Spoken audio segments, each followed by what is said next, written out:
मित्रों, हमारी सनातन परंपरा में भगवान शिव को आदिदेव माना गया है और उनसे जुड़ी कथाएं हमारे धर्म में विशेष स्थान रखती हैं। आपने पौराणिक कथाओं में ये तो सुना ही होगा कि श्री राम की बहन शांता थी, जिनके पति श्रृंगी ऋषि थे।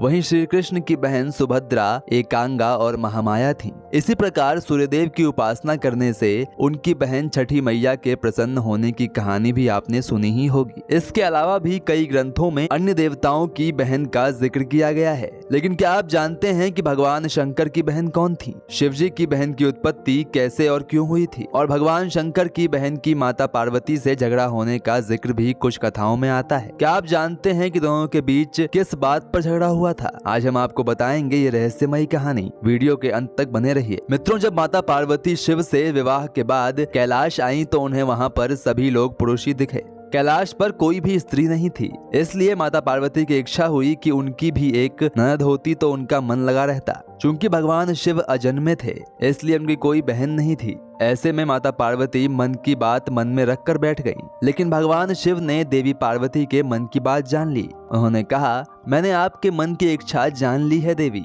आपकी इच्छा है कि आपकी भी एक ननद हो, तो मैं आपको ननद तो लाकर दे दूं, लेकिन क्या ननद के साथ आपकी बन पाएगी? पार्वती जी ने कहा कि आखिर मेरी अपनी ननद के साथ क्यों नहीं बनेगी? भगवान शिव ने कहा कि तो ठीक है देवी, मैं आपको एक ननद लाकर दे देता हूँ। उन्होंने अपनी माया से एक देवी को उत्पन्न किया। वह देवी शारीरिक तौर पर बहुत ही मोटी थी। उनके पैरों में दरारें भी पड़ी हुई थीं। शिवजी ने पार्वती जी से कहा, यह लो देवी, तुम्हारी ननद आ गई। शिवजी ने पार्वती जी से कहा, ये लो देवी, तुम्हारी ननद आ गई। इनका नाम असावरी देवी है। देवी पार्वती अपनी ननद को देखकर बहुत प्रसन्न हुई। वह तुरंत अपनी ननद देवी असावरी के लिए भोजन बनाने लगी। असावरी देवी स्नान करके आई और भोजन मांगने लगी। देवी पार्वती ने भोजन परोस दिया। जब असावरी देवी ने खाना शुरू किया तो पार्वती जी के भंडार में रखा सारा भोजन खा गईं। उन्होंने महादेव के लिए भी कुछ नहीं छोड़ा। इस बात से पार्वती जी दुखी हो गईं। देवी पार्वती ने इसके बाद जब ननद को पहनने के लिए नए वस्त्र दिए तो मोटी असावरी देवी के लिए वे वस्त्र छोटे पड़ गए। फिर पार्वती जी उनके लिए दूसरे वस्त्रों का इंतजाम करने लगी।